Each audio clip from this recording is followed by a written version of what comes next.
Right now at noon, a final day to vote in Oregon's special election. What you need to know if you are casting your ballot today. Plus, folks see me as the true community representative. A Portland high schooler making his pitch for a school board position, why he chose to run amid finals and graduation. And later, I actually kept rewinding and I was looking like, is that them? how a KGW documentary brought three childhood friends together to talk about all the exciting changes coming to the Albina neighborhood where they grew up. Your news at noon starts right now.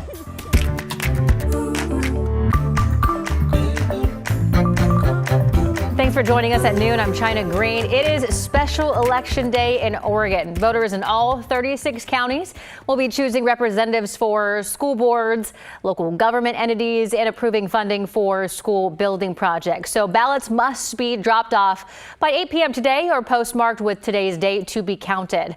Multnomah County Elections is recommending those voting today to return ballots to an official ballot drop site. There are 32 of them around the county, and you can find the addresses on the county's website. The county is also extending hours for voter assistance today in downtown Gresham and southeast Portland, and there will be help from 7 a.m. to 8 p.m. there. And one of the most talked about issues for Portland voters is Portland's public schools' $1.8 billion bond measure. They will be used to renovate 3 high schools at Cleveland, Jefferson, and Ida B. Wells. For months now, the school district and many families had advocated for the bond. It's critical. I mean, we can't do it if it doesn't get passed. And we just put it off. We just kick the can down further down the road. And, you know, every year the risk of the big one increases. And every year our schools continue to deteriorate. Now, critics argue that it doesn't make sense to rebuild the schools amid declining enrollment.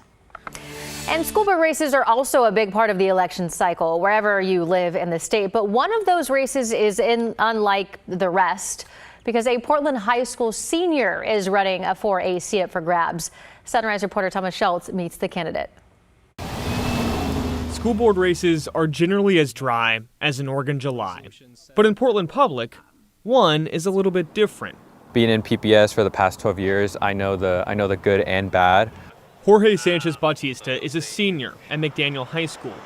He's also running for school board. It feels like a big opportunity. With a Minecraft backpack flung across his shoulder, Sanchez Bautista has been balancing his race with finals and an upcoming graduation for months. And while he's young, he does have experience. I've been in social advocacy pretty much all my life. Sanchez Bautista says he's helped pass state legislation and worked with Oregon's Board of Education. He was also a strong advocate of Portland teachers during their strike 2 years ago. Now he's running to ensure future students are successful and schools adequately funded. We need an advocate and a true community representative who knows exactly what our students are facing.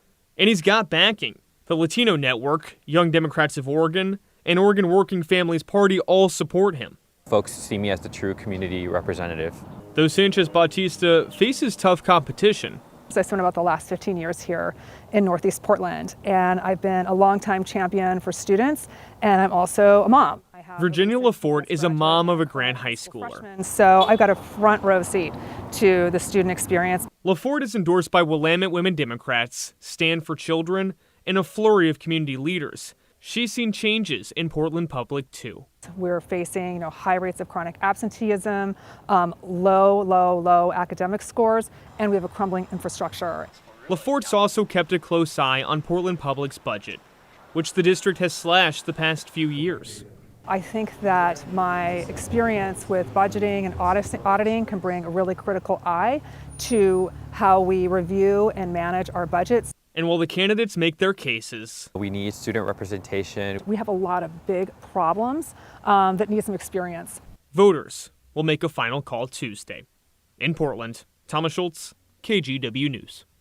And we will be covering the election all day today and tonight. Right after the ballots are counted, we'll have a special election edition of KGW News live on our TV app, KGW+. So join us tonight at 9 for the latest election results from around the Portland metro area, plus local headlines and, of course, your full forecast. That's tonight at 9, streaming only on KGW+.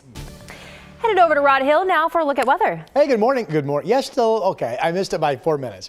Good afternoon. Okay, bumpy start. Hope your day is going well. We are tracking the scattered shower pattern continuing here at the noon hour. There have been a few heavier showers where you see the yellows popping up north of Astoria. So far today, most of the rain has been Cascades and coast range, but we're starting to see showers pick up out in Hillsboro, McMinnville. We got some rain showers up around Battleground. So if you're going to be out and about in the coming couple of hours, 50-50 chance at least that you'll find some shower activity here in the North Willamette Valley. Right now, Lincoln City is about as bright as it has looked all day, 54 degrees. Cloudiness thickening with some showers around Portland. 59 is our temperature, so we'll easily be up into the 60s. I have as a 65.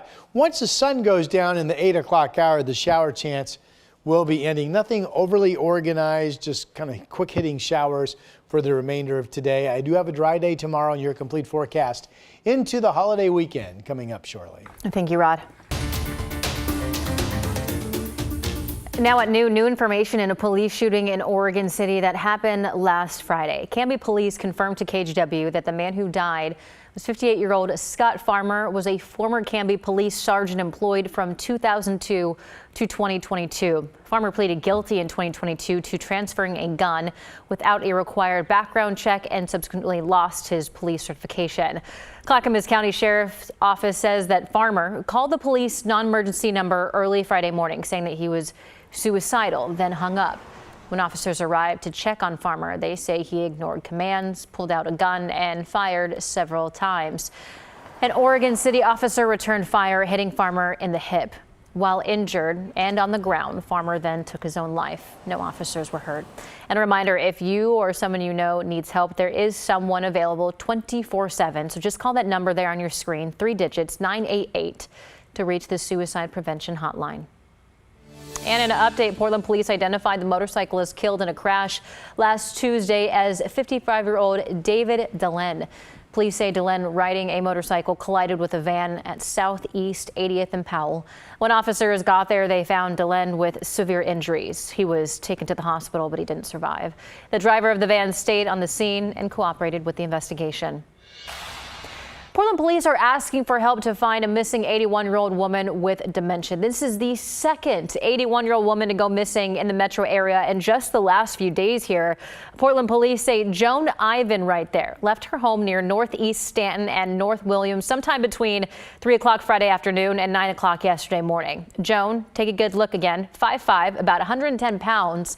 Detectives say that she frequents Dawson Park and the nearby New Seasons over there.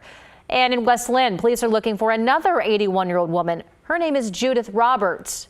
Police have put her name on reader boards, reminding drivers to keep an eye out for a white Jetta.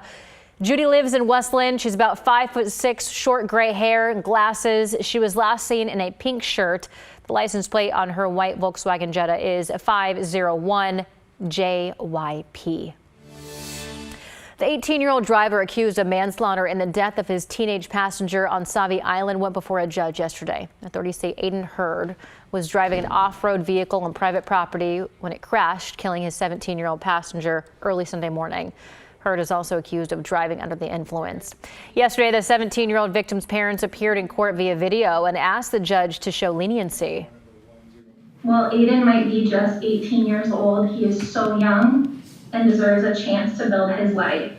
He made a mistake that so many other people have made, but it does not cost them their future. We're pleading with this court not to ruin Aiden's life. He will suffer enough, and it will not bring our daughter back. And in fact, it is not something she would have wanted, and it will tarnish her memory. The Scappoose School District sent a letter to parents about the teen's death, saying extra staff and counselors would be on hand to help students. Now to the Oregon legislature in Salem. Oregon lawmakers passed a bill that prohibits housing discrimination based on immigration status. Supporters of the bill say it ensures that no one in Oregon will face housing insecurity because of where they were born. It also expands acceptable forms of identification for renters. The bill is now on its way to the governor's desk.